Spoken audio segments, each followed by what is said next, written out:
um, and welcome to this month's.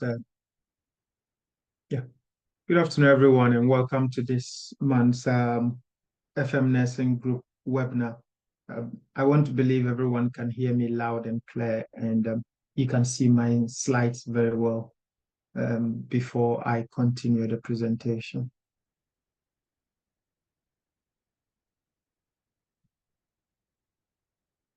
Are the slides showing very clearly? Just wanted to. Yet to see the slides, we can see you and hear you clearly. Okay, I was sharing my screen. I'm surprised it's not. So just give me a minute. I don't know why. I know I'm sharing a screen.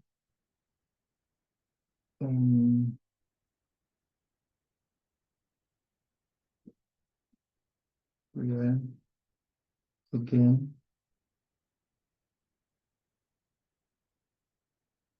Okay.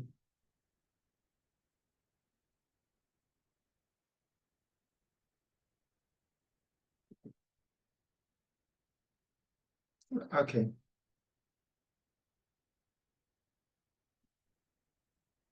So I believe now the slides are up. Yeah, you can see it now. Yeah, my name is Nantege. An academic and researcher at the University of Derby. Next, by background, passion and interest area is in emergency response and disaster management. And I'm going to today walk you through some of the things I have discovered over the last few years when it comes to emergency response. And we say it's a continuous learning curve. And I've been understanding the whole emergency response and disaster management world a little bit better almost each and every day. So today, for the next 1 hour or so, I'm going to walk you through the little that I have come across, and we will share in that knowledge and discussion. I've always said it's going to be more of an interactive session, and so please do well to engage when the slides are asking you to engage. We're going to have an icebreaker. We're going to have an introduction overview of ESG principles, which underpins contemporary emergency response. We will look at how these ESG principles are being applied to or should be applied to when it comes to crisis management, i.e. emergency response and disaster management. We'll look at some benefits of ESG in crisis management. We will look at challenges and way forward, or to be specific, we will discuss as a group, as colleagues in the emergency healthcare community, what are the challenges do we think that we would face when it comes to implementing this. We will look at some key performance indicators that we can put down or document to show that we are making progress when it comes to ESG integration in emergency response. We'll briefly touch on one or two case scenarios if the time permits us, and then that will be all for me for now. I'm going to share first a video. I'm going to show a video, and then there'll be a QR code for you to tell me your response to that particular video, whether you agree to what was done in the video or you don't agree to what was done in the video. So what you're going to see now is going to be a video of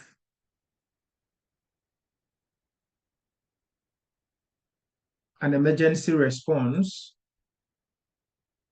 and then we will try and say whether we agree to that.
Okay, so as we have watched video, the next thing we are going to see right now is going to be a QR code that is asking us to say what we think about that particular um, emergency response we just saw. So if you can see the QR code, uh, if you could kindly just scan that and give me a feedback, because that is what is setting up the stage for us to have this discussion, if that is okay with you. So from the video we just watched, the question will be, how would you rate this particular emergency response? And if you could do the honors by responding to it.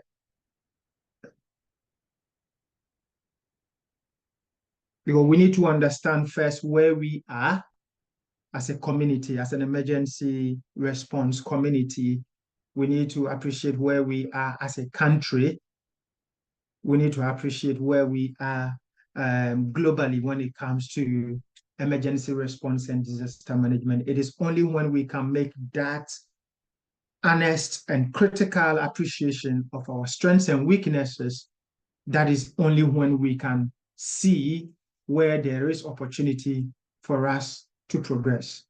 And so if you could provide a bit of a feedback, I'm leaving it for just the next 30 seconds, and then I would move on with the presentation.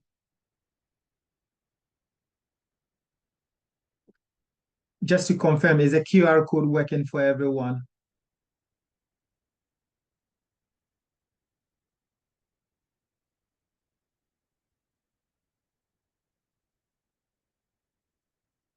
Has the QR code worked for anyone yet?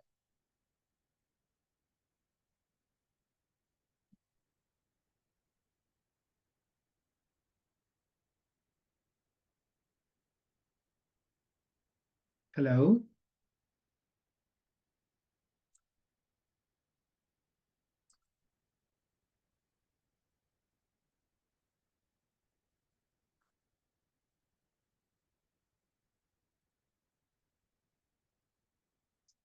Okay, so I hope you guys can still hear me. Okay, there's a message in there. Just give me a minute. Let me look at.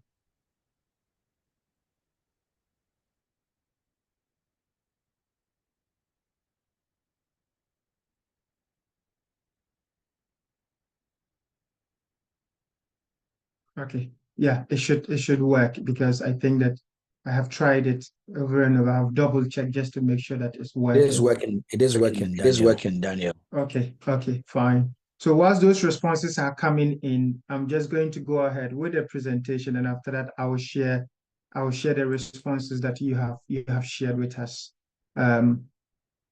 there.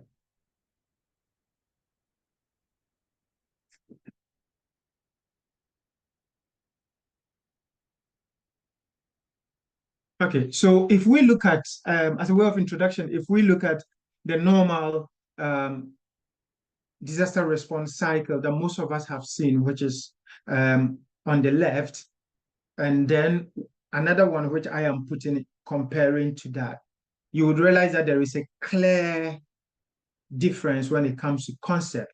Structurally, it's almost the same, but if there is anyone that can spot any difference, you would agree with me that the point of the event for the first one is at a specific place. Whereas with the second diagram, it is showing that the disaster or the event or the crisis is something that could have a continuous life cycle. A typical example is when we had the COVID pandemic. You realize it started in the late days of 2019, in the early days of 2020. But again, we kept on hearing words like the second wave, the third wave, and some places even had the fourth wave. Now, the reason why this slide is critical is for us to start appreciating the fact that when it comes to crisis management or emergency response, the fact that you start responding to a crisis doesn't mean that you wouldn't have to go back to that phase. And so to appreciate more the cyclical approach that we need to have is that you could be at a point in time halfway through your response, and then you would have to start doing things when it comes to recovery and resilience. It could be geographically related. It could also be the disaster or the type of crisis that you are dealing with that is able to go in a full cycle and then starts again in a cycle. And so at every point in time, in our proactiveness, we should understand that a disaster could still be in its active phase. The fact that we started responding doesn't mean that it is not active, and so we have quickly moved on to recovery, or we are now thinking about a prevention or let's say preparedness for the next one. There is a possibility that we will find ourselves in that vicious cycle all the time. And if we then appreciate this, the next question that we need to be asking ourselves, or the next approach, is that how do we make sure that we are adequately prepared? How do we make sure that regardless of how many life cycles that a crisis will have, we will adequately be able to respond? And that takes us to the ESG principles. So ESG basically talks about the environmental, social, and governance factors that shape either a company's response, a company's operation, like a facilities operations, a community like the emergency healthcare community, how we operate, how are we sustainable, what is the business models that we use. We basically are looking at ecological footprints, we are looking at social responsibilities, and we are looking at the governance of our practices. So as an emergency healthcare community, how does our operations, how are they governed in the first place? What are our social responsibilities when we are even executing our duties on a day-to-day basis? And what ecological footprints do we consider when we are performing our duties on a day-to-day basis or when there is a crisis? Now, it is a framework that organizations will usually use basically to look at ethics or how ethically they are operating and how sustainable their operations are. Now, the three main pillars of ESG are the environmental factors, the social responsibilities, and the governance or legal, or as someone would say, regulatory framework that govern our operations. So as a community of emergency healthcare workers, what are the environmental considerations that we take in place or we put in place or we ensure underpins our day-to-day practice or when we are actively called in a disaster or an emergency?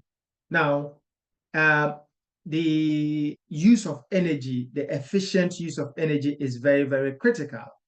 Climate change, how does our practices affect climate change? Or how is climate change affecting our practices? Waste reduction, do we just intend when there is an emergency to just go and respond without necessarily considering at the end of the day, is our response bringing about a more build up of waste? A typical example is just the pandemic that just passed. And we all can attest to the fact that there was a lot of plastics that were used. Could we have found more proactive ways of still protecting ourselves? Could we have found more ecologically or environmentally friendly ways of protecting ourselves whilst responding to the pandemic? Biodiversity is an integral part when we come to emergency response, be it pandemic, be it fires, be it flooding. We need to consider all these things when we are responding to these disasters.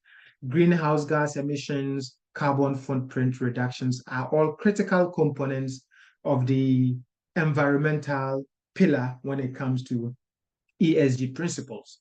When we talk about our social responsibilities, now you can see this either as an individual emergency healthcare provider or an emergency and disaster response and management personnel, but you can also look at this from an organizational point of view. So fair wages and living wages. We know that the emergency care community are the group of professionals who take a lot of risk when it comes to the day-to-day execution of their duties.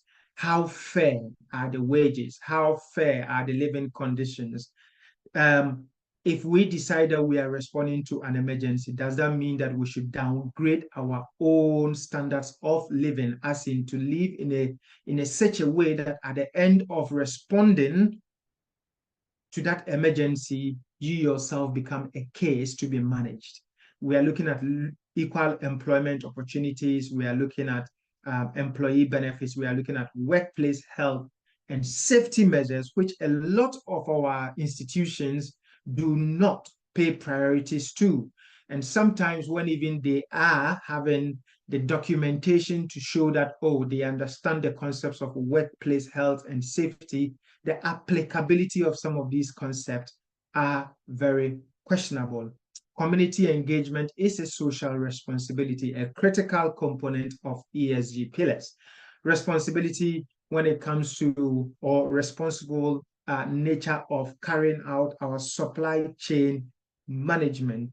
How do we purchase? Where do we purchase? Do we even look at the organizations that we are purchasing from? Is there things like child labor? Is there things like worker abuse in some of the companies that supply us our logistics that we use in emergency response? These are all things that when you sit as an individual responder, you will say that, how does this bother me? Why should I bother about this?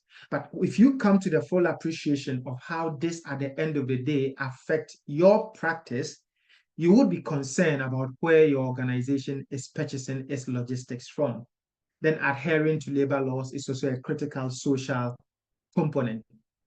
The last pillar is composed of corporate governance, risk management, compliance to professional standards, legal standards, frameworks for responding to certain specific emergencies and disasters. We look at the ethical business practices that go on. We have heard news years by that some of these humanitarian aid and then emergency response organizations have been accused of certain practices that are not ethically well grounded. We are looking at avoidance of conflict of interest. If we are going to respond to an emergency, how do we ensure that we don't have competing interests? Is a company that is supplying the logistics for the brother of the person that is a CEO or the person that is the head of the emergency response team? We are looking at accounting, integrity, and then transparency. And these are the pillars that we, every level of our emergency response, whether at the individual level, at the institution level, at the regional, the country level, the continent, or globally, we need to make sure underpins our emergency responses and disaster management to give us a chance to stand sustainable emergency response. In applying this, when we talk about the environmental considerations, when we are looking at emergency response, we are basically, some of the things that we are looking at is how environmentally friendly are the materials that we are using when we are responding to emergencies. Is our aim just to respond, or we are considering the materials and the impact they will have on the environment after we have responded, or sometimes during our response? We are considering how are we able to establish comprehensive plans that are environmentally focused. So our emergency operations plans, our business continuity plans, do they have a component of eco-friendliness, or do they try to include certain standards or protocols or frameworks that consider making the environment safe even in the event of responding to our emergencies? We are looking at post-crisis or post-response evaluations to see how we have impacted the environment. Yes, we've done a wonderful job. We have saved life. We have saved a lot of uh, um, um, injuries. We have used probably less resource. Maybe our budgetary allocation, we've just used 60%. But there is that critical responsibility on us to evaluate whether that response was environmentally friendly or not when we are done with that. This is going to be a learning curve for us to prepare for the next response and to make sure that we are more environmentally friendly. When we talk about the social principle, when it comes to emergency response in particular, or if we are looking at the considerations that we have to, what is our relation with the communities that we work in? What is the relation of our organization to the communities that we are going to work in? Okay, the fact that we work with a Christian emergency response community or organization, what is that relation when we get into, let's say, a Muslim or like a Hindu dominated settings? Do we even understand the intricacies? Do we appreciate the fact that we cannot go with certain products because of certain communities that we find ourselves? You cannot go with certain medications because they contain certain substances that some religious bodies or some communities do not ascribe to. This is very critical when we are planning our emergency response. This is one of our social responsibilities when it comes to the ESG principles. Do we go ahead to look at the welfare of the staff, the welfare of the response people, the volunteers that are coming on board to come and help us? Do we just take them as cheap labor, unpaid labor, or people that we can get to do the most risky jobs without considering the long-term or the medium to long-term impact that their contribution to that emergency response has on them? So again, under the social principles, it is very, very important that we engage the communities and the personnel that we use in this emergency response to make sure that we have put in the measures to protect their safety, to protect their welfare, and to make sure that we even are able to monitor, even after the response, what the impact of their contribution has had on them as an individual and as a community. Socially, we owe it to be accountable and transparent when we are either planning, preparing, responding, or even closing the books when it comes to emergency response. Mostly we find out in the emergency response world that most of our resources come by donations. A very good percentage of the resources that we get when it comes to emergency response or disaster management always comes by donation. How transparent are we?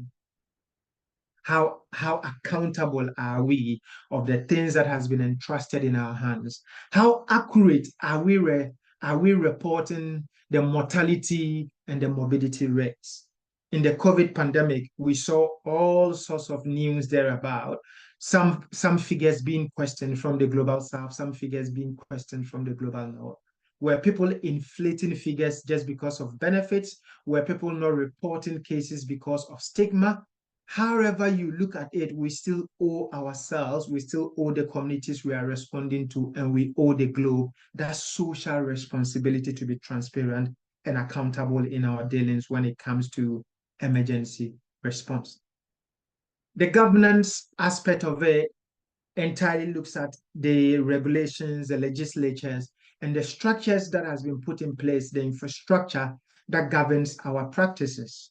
Yes, we are saving life. We are helping people when there is a crisis, when there is an emergency, when there is a disaster. But are we doing it in our own way, or there is a structure that we follow to do it? What are the national protocols? What are the local protocols? What are the country-wide protocols? And what are the global protocols?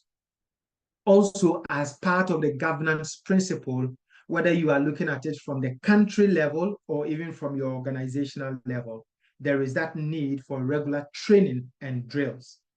The video I showed you was a simulation, a very low budget simulation of one of the hospitals in Ghana, where we tried to train the staff and also to evaluate their readiness for an illegal mining pit collapse. And from the response that I have gotten, not all of us are very much impressed with the way that situation was dealt with.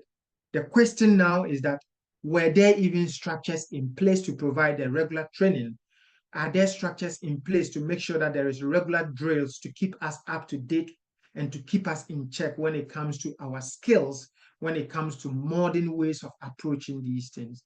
And also the stakeholder engagement, be it the pharmaceutical companies, be it the the companies that gives us our consumables, be it the government, be it the partners we have around ourselves. In that video, we saw that the ambulance services responded. If there is no stakeholder discussion at a level where we agree that when there is an emergency, it is our corporate responsibility, it is our social responsibility, it is our whatever responsibility to work together as stakeholders within that particular field, we will realize that we will always be at loggerheads. And we've seen it most of the time that the ambulance service are responding and they need a fire service, and the fire service is saying that we need to wait for somebody somewhere to give us the green light. Now, if we have a very good governance system when it comes to emergency response and in relation to the ESG, we will realize that during, before, and after, we will always have the right structures in place to support responding to emergencies. And when it doesn't go very well, there is an opportunity to always learn to improve. Because if we get it right, there is more of a sustainability approach there than there is if we get it wrong. The next thing we're going to discuss is the benefits when we talk about the integration of ESG principles in crisis management or emergency response.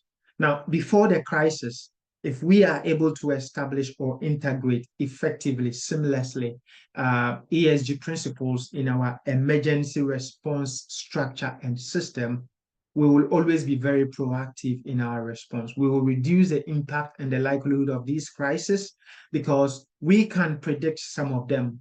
A very typical example is if we start looking at prevention methods or prevention strategies as cost saving, we would not hesitate to put in the right apparatus. We will not hesitate to invest in training. We will not hesitate to invest in the sensors or in the technology that will prompt us about the earthquakes, about the tsunamis.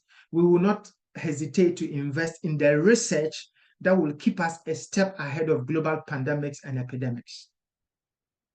And so it is very, very important to understand that to be sustainable, the three principles, even before the crisis hit, have got a critical role to play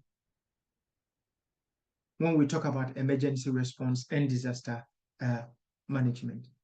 During the crisis, ESG principles, well integrated, will make sure that we are able to harness, we are able to leverage all the structures that we have put in place for a quicker response, for a more effective response. We will notice that our staff are well prepared. We will notice that we have enough logistics to respond. We will notice that our response is environmentally friendly.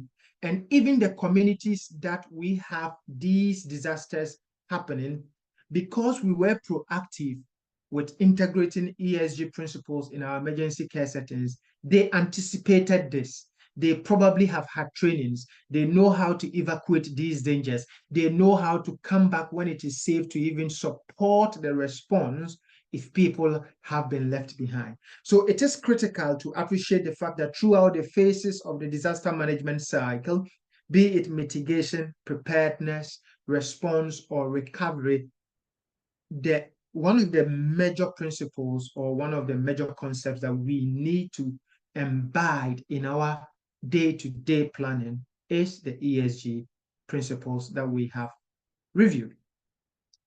After the crisis, how do we benefit, or what are some of the advantages of ESG principles? We say that this gives us an opportunity to have a reflective and non-blaming or fault-finding process of learning. Now, I have been part of a few simulations. I have been part of a few response, and you will agree with me that we are we are most of the time drawn to finding faults. It's because our systems were faulty before. Our systems were faulty during. And so post-crisis, all what we are focused on is who was at fault, which organization was at fault. If we have integrated ESG principles very well in our system, we will understand that even the post-crisis phase, the debriefing period, is a period for us to learn. It's a period for us to highlight our strengths in association to sustainability.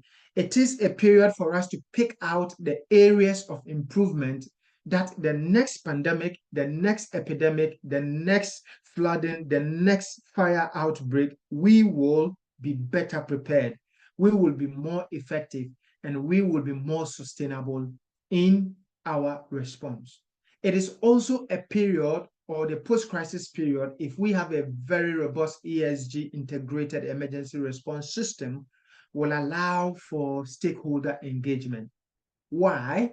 We would have engaged these stakeholders before the crisis. These stakeholders would have played a critical role during the crisis.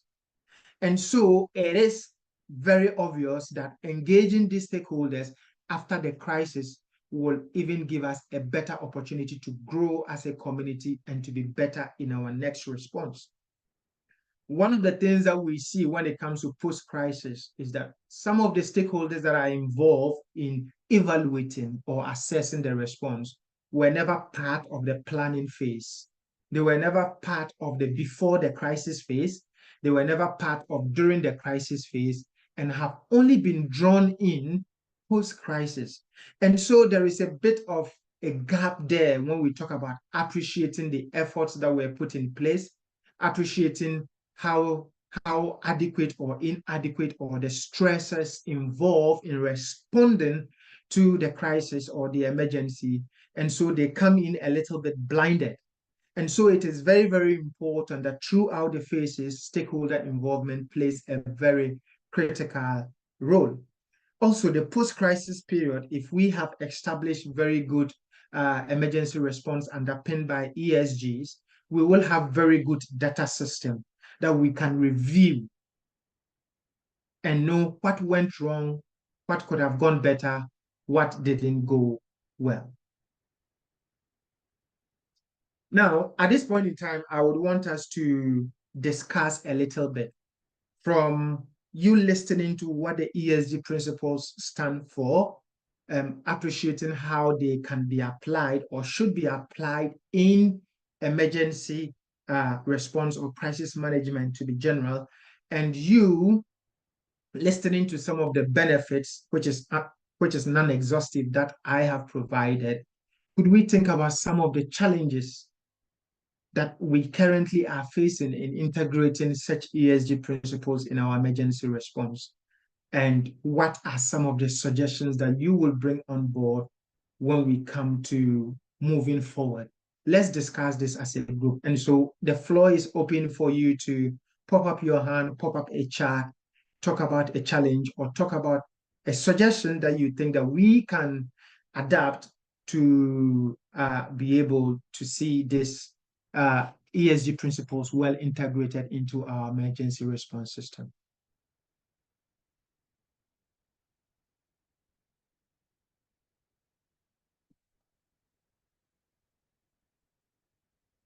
Sorry, Nicholas, I just went into the messages. I just saw that you were saying that the share screen is not clear.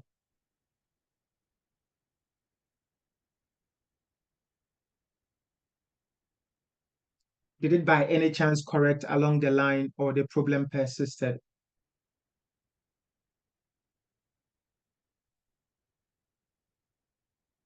Hello?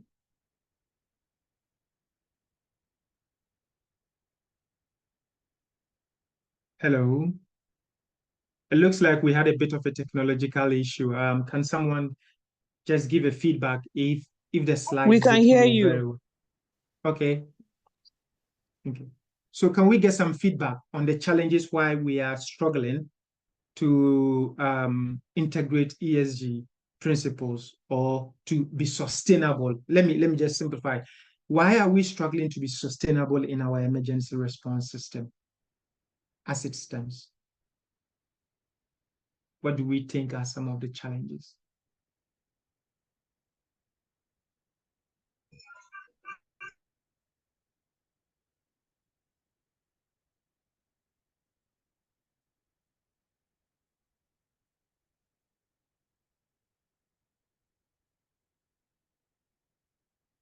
Anyone want to share what they think?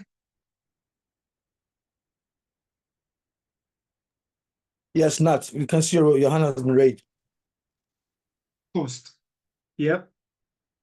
Cost. Yes, good afternoon. This Afternoon. Yeah. I'm a business working with St. Francis Xavier Hospital in Ghana. Yeah. Yep. Yes, I always think of it this way that most of the priority areas, the support and the funds are pumped Yep. into maternal care. They go into infectious disease more currently, Yep. leaving little or no funds for emergency. So emergency care has not been prioritized. This may be one of the main issues underlying the problems with emergency care. So I'm sure with such forces like AFEM, MSOP, and all the others, maybe they can commit government and various stakeholders to pump support and funds into emergency care, and that can bring about some sustainability in our strategy. Over. Thank you very much, Nat. And I also saw Abby put cost there. Yes, so I'm going to speak a little bit about it too. Cost is always one of the first things we throw on board, or finances is always one of the first things we throw on board when we want to bring about change in our system. But from my over a decade experience, what I can tell you is that if you don't invest, you end up paying a greater cost. Now, there is this popular saying within the emergency community that for every dollar that is invested in mitigating and preparing for emergencies, we are saving like $4 to $5. And I know that it probably have increased by now. I'll give you a very practical example, and I hope that I am not held to this. At the beginning of the global pandemic, I suggested to a facility that could we just get additional masks? Now, I was told that, oh, this wasn't necessary. This wasn't priority. Again, prioritizing where the funds should go. We needed funds for that. We needed funds for that. Within 3 months, we were begging to buy a box of gloves for 5 times the price that we could have bought in preparation for an escalation. And so cost is relative to where you apply it. Yes, it is costly to invest in training, but can you imagine if you don't train your staff and then the staff go in an emergency response and then they get injured, they get themselves into an occupational accident. Imagine if this staff is not going to be able to come back to work. And because they got injured in the line of duty, you are not just losing the staff, but you are going to have to take care of hospital bills. You are going to have to what? Take care of their cost of living and also continue to pay them for as long as they were supposed to work with you. So yes, I agree. It is costly to implement sustainable measures when it comes to emergency response. But if you look at the long-term benefits of it, if you look at what it saves us when the actual disasters hit, when the actual pandemics are hitting, when the fires are coming and we are not prepared, when the same infectious diseases that we think that we should only focus on finally elude us and then we don't have the structures to respond, then we come to realize that we would have been more cost saving if we had actually put in the funds. And alluding to your point now, I think that if people are not seeing the priority here, there could be a possibility of a knowledge gap there. So I think that we need to re-educate ourselves. Sometimes when we finish our courses, sometimes when we learn the initial concepts of emergency response, we tend to become too comfortable with that knowledge. And I would tell you, I have been discovering these things as an integral component of emergency care very quite recently myself, almost a decade after practicing within that community. I'm beginning to understand how critical ESG principles are to sustainability as to effective emergency response. I'm beginning to understand how a very effective supply chain management can be critical to an effective emergency response. So it's not just understanding that a disaster happens in let's say a disaster response is a cycle. It goes from this to that to that. This is what I do. It is also very critical to understand what concepts underpin these things. What are the things that we need to know that will form pillars to an effective response, whether at your hospital level, whether at the national level, or whether globally. And I can tell you, having experienced the global pandemic, both in the global south and the global north, most of our challenges are similar. Most of our knowledge gap, most of our conceptual misunderstandings, most of the complaints that we make, like, oh, cost, let's save cost, let's not invest, is what if I train the staff and the whole year they don't use the knowledge? What if you don't train the staff and they need to use the knowledge? Now, I can tell you one benefit that simulation that I showed you brought to the facility. I made sure that the management members were the observers, and after that, they approved certain emergency response training. Anyoka Dominic is talking about government have not placed much priority on emergency response, and willingness of emergencies has to be incorporated in emergency response are very low. That is very, very true. And so the government or the governance aspect of the ESG principles is calling the government. And in this sense, I don't want us to look at it from a national perspective. Your hospital governance, your district level governance, your unit governance, in your unit, how are you in your small way incorporating ESG principles in the running of your units, in your emergency department? How are you doing that at the district level, at the hospital level, at the regional level? Until we build these smaller blocks, until we take these smaller steps, we shouldn't expect the government sat there to implement anything for us. Because I can tell you, maybe the Minister of Health, with all due respect, whatever country you find yourself, might not understand that this is integral. So it comes back to us, the community of emergency response care workers. It comes back to us as individual emergency response care workers. It comes back to us as people that have interest and passion for effective emergency response to start inculcating and integrating these principles, effective supply chain management, ESG principles, to make sure that even our small 2-bed, 3-bed, 5-bed, 100-bed emergency department, we have these principles impacting our practice. And then we can escalate it, and then we can take it to the next level. Now, the government will have no option but to put in the infrastructure. And so, yes, and that is why it's very, very critical to look at it from there. One other thing that I want us to also look at is the lack of community engagement. That saving complex or savior complex, as they call it.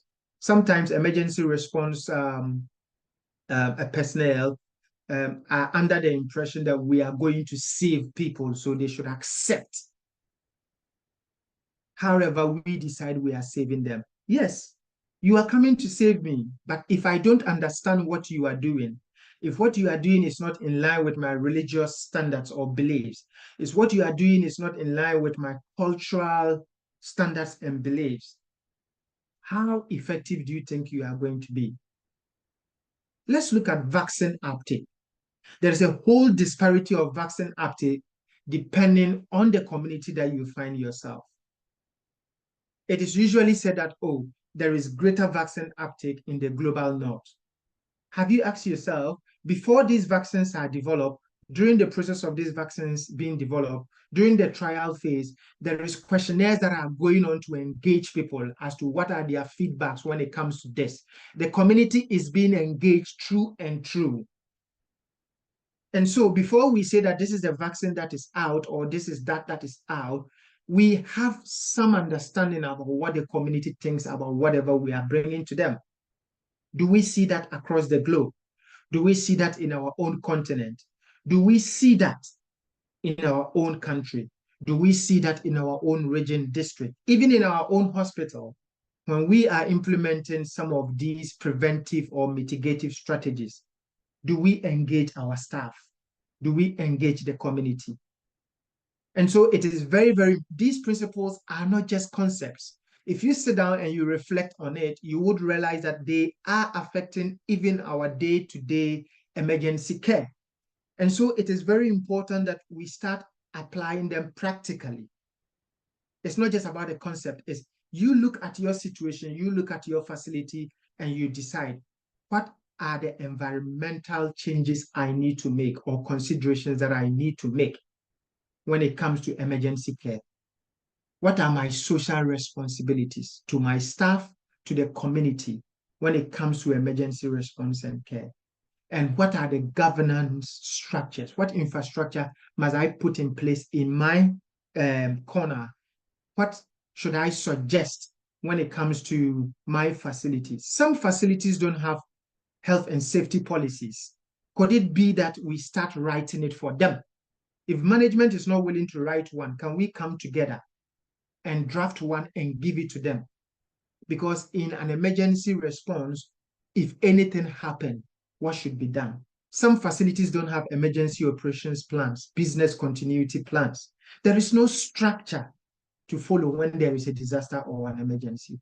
And so there are several challenges. We can talk about them, but until we acknowledge what these challenges are, whether it is cost related, whether it is training related, whether it is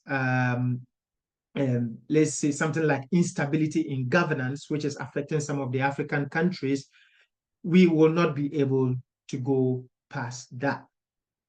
Okay. So whilst we are looking to integrate these principles, ESG principles, we need to be able to monitor effectively what we are doing. Are we succeeding? Are we not succeeding? So before the crisis, some of the things that we can use to monitor to see that whether our integration of ESG principles will bring a positive impact on our emergency response is risk management metrics. We need to continuously monitor the training and awareness levels of emergency responders. Do they have the right training? Have they had the right updates? Do we even have the training facilities? Are we even training with the right protocols? You know, it's very interesting to realize that you are trained with a certain protocol, and then when it comes to the response, you realize that that protocol is 5 years or 10 years outdated. How up to date are our training manuals? Again, before the crisis, we will need to engage stakeholders. And we need to keep a track of which stakeholders have we engaged? What are the agreements that we had in place? What are the roles of each stakeholder, or what is the commitment that each stakeholder is bringing on board? Then we want to look at the response phase, where we want to evaluate whether ESG principles have adequately been integrated by looking at our response time. Environmentally, socially, governance-wise, how did this impact our response time? Was our response delayed because we were now gathering the staff to give them a quick training for them to go into the response, into the emergency? Was it affected environmentally because we realized that, oh, even the materials we are using are going to cause more harm to the environment? Was our response time delayed because we didn't even have the right memorandums of understanding in place between organizations that are going to respond? And so this is very critical. We also need to make sure when we are actively responding, we are continuously reminding ourselves of the ESG principles. What are the impacts of this response environmentally? What social responsibilities must we ensure that we adhere to? And what are the governance that is underpinning this? Again, stakeholder feedback. Now, some stakeholders are not direct responders. So it is always good during the response phase to have continuous feedback. Hold on, I've seen something pop up. Let me be sure that I am not. Please share. Please, can your screen be enabled to screen so the screen is well visualized? Okay. Oh, I think I am sharing. Hold on. I'm just going to try and maximize the screen share. I'm going to hide a few things. I'll hide floating meeting and see whether you can. I hope this helps. So again, we need to look at a continuous stakeholder feedback because this is the only way we are going to see whether we are in touch with our ESG principles as we respond. As we realized with the global pandemic, our response phase was very lengthy. And so if we want to finish the whole response before we get feedback, we will make mistakes throughout the response phase. Recovery and learning, post-crisis review participation. We need to look at where we can improve when it comes to ESG metrics. So the metrics that we are taking, we don't just take them and let them sit as data. We need to review these metrics. We need to review this data. And we need to look at the trends that we had, response time trends, logistics trends. Where did the training fall short? What can we do to improve training? What can we do? What is our backup plan if our first supplier of gloves tells us they don't have gloves or masks? Then reputation recovery metrics. As we are responding as personnel, as a community, we also need to ask for feedback, and these feedbacks will always tell us whether we are doing well or we are not doing well. Long-term resilience, we need to look at how sustainable we were if the crisis took 2 weeks, if the crisis took 2 months, if the crisis took 2 years, how sustainable were we? What were the contingency plans? What were the business continuity plans that came in when we realized that, okay, we planned for 1 month, but this is going to take us 3 months. We planned for 3 months, but this is going to take us 6 months. Financial performance correlation. Emergency response is never, ever going to be cheap. No. And so we need to make sure that we are financially very, very effective with the monies that we have. Are we just buying stuff? Are we just purchasing? Are we just doing stuff that for a while are not bringing us the benefits that we need? How do we balance the books? To be very honest with you, that is what this means. How do we balance the book? How do we make sure we are adequately prepared and yet not also give opportunity for people to take advantage of us wanting to be adequately prepared to misappropriate funds? Regulatory compliance and government metrics. What are the rules that we were able to follow? What are the regulations? What are the professional standards that we were able to follow in response to that particular emergency? What are the ones that we were not able to follow? Is it because we didn't know them? Or is it because those regulations were drawn without taking into consideration certain specific types of disasters or emergencies? Sometimes it's not that the regulations or the governance structure is not right. It's just that it was probably not, or it has probably not been updated for a very long time. And so it is not fitting contemporary response approaches. And so we need to make sure that there is that update of our regulatory or professional standards to make sure that we are able to respond. We are almost on the hour mark. I don't know whether we can do these case studies, but the case studies that I popped in, and because I don't want us to probably spend time, but I'm going to leave this for you to think about. In your own corner as an individual emergency responder, in your own corner as a leader of your emergency team or part of the emergency response team, assuming that there is a catastrophic hurricane that strikes a coastal city, resulting in an extensive flooding and damage to infrastructure, how would you integrate ESG principles in your response?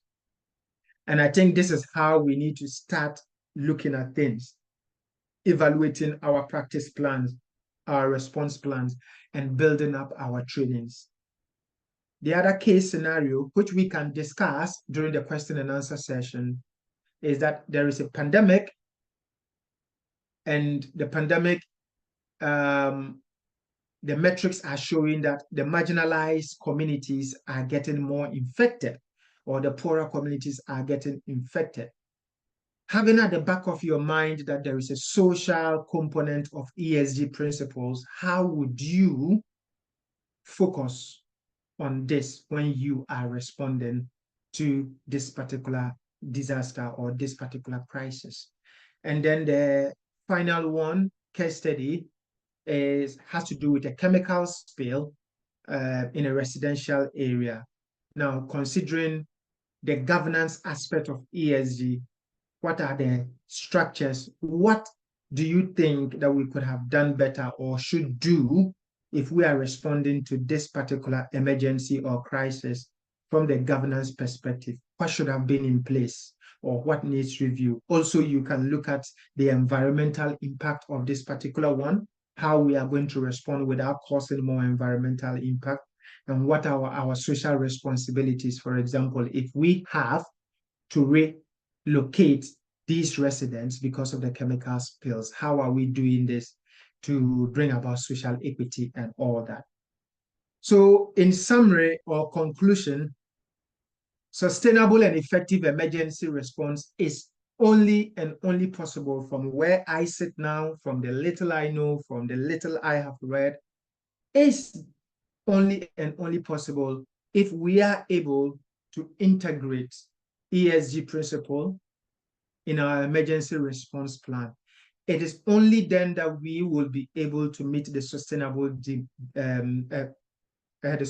development goals that we have set for ourselves, be it to attain clean water, be it to attain a healthy community, be it to have a healthy built environment, be it to reduce the pollutions that we have, and be it climate change related or not. These are the references that support the presentation, and thank you very much for listening. I think that we will take some questions and answers, or we will discuss the case scenarios if we have time, just for us to see what are the considerations that we would have to bring on board with regards to integrating ESG in our emergency response system. Thank you, and we will take questions and answers now.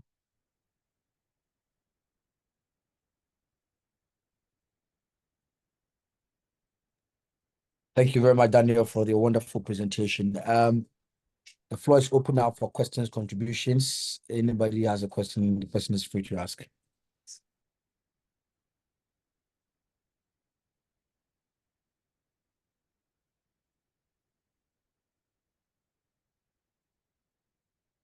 Questions, contributions, if you want to go back to the case scenario and tell us what you will do in integrating ESG principles, that is fine. We are here to share the knowledge. No one is an epitome of it, actually. So I'm going to learn a lot if you share with me what you would do in that particular situation.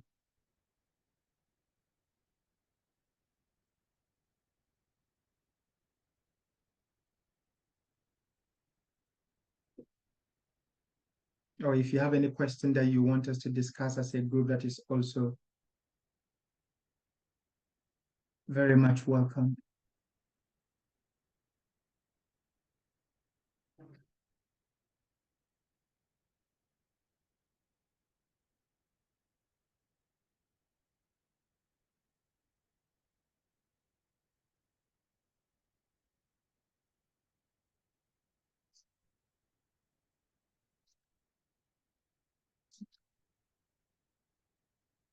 I'm going to check the chat. Okay, there's nothing in the chat box.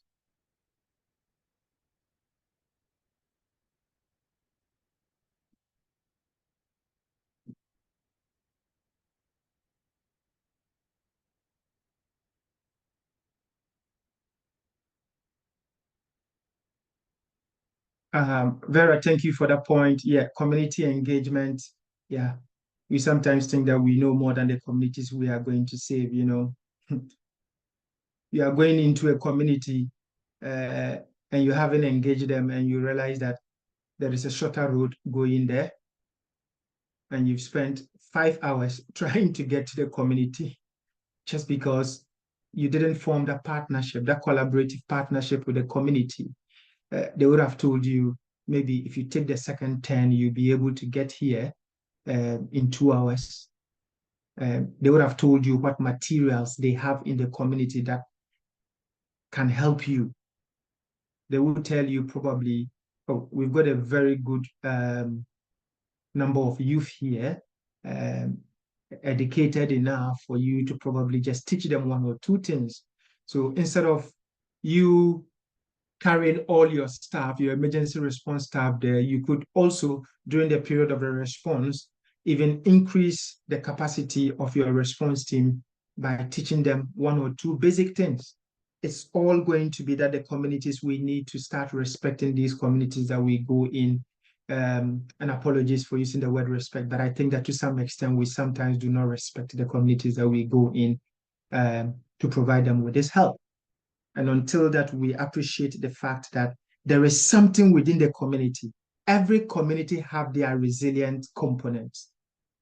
You know, communities don't just have vulnerabilities. They don't just have vulnerabilities. They also have very good resilient components that we can always leverage on in our response.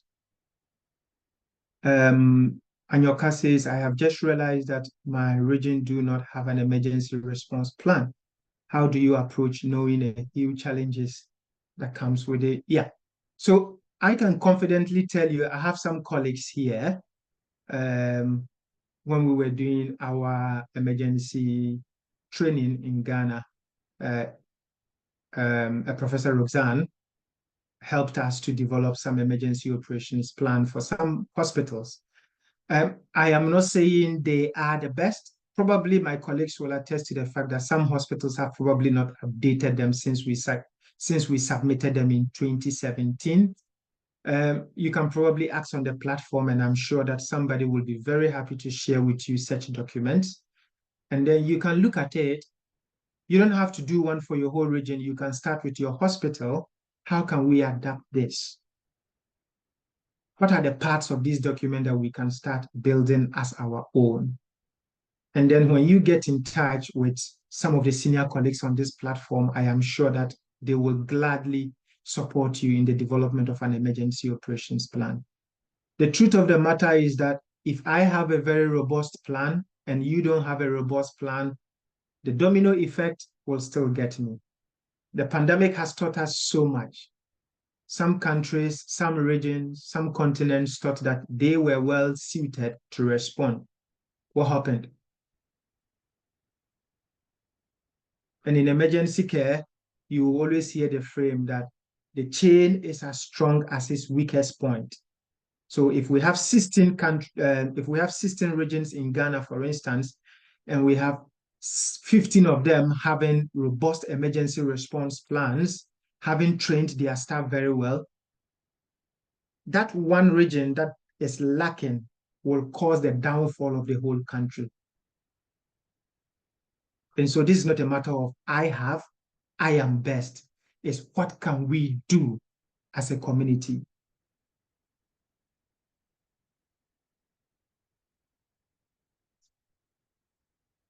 Any further contributions, questions?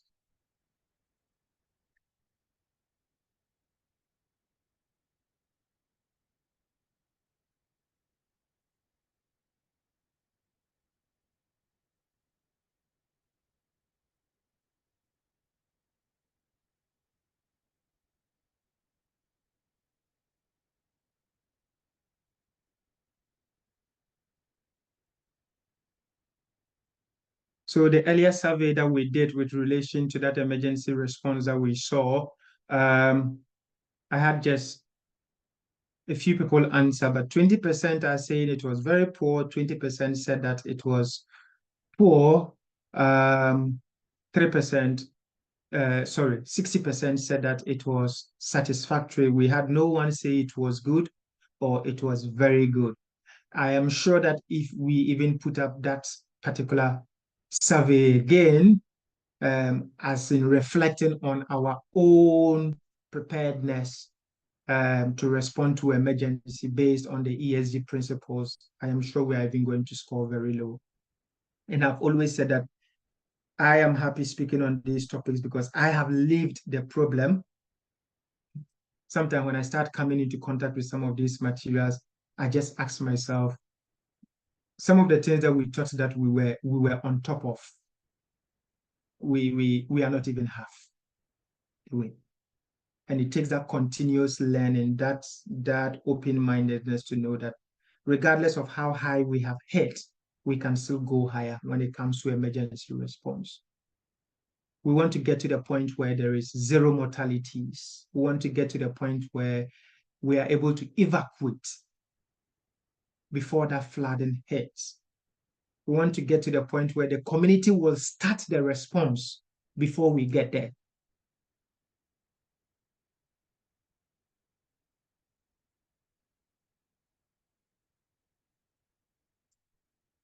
Okay, Manuel, I'm sure I'm not getting any questions. So, there is a chat. Let me see what it is before I hand over officially to you.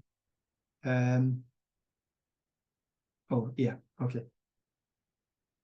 Thank you very much, Dominic, for making the time to listen. So I'll hand over to you, Emmanuel.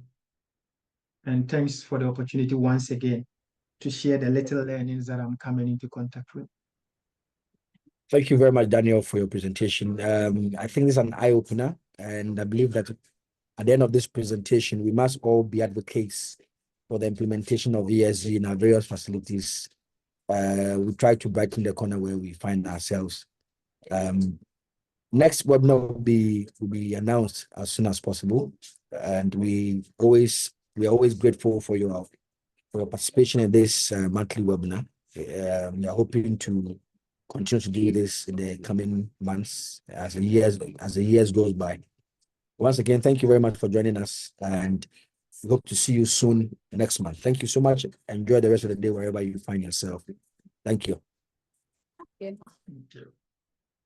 Thank you.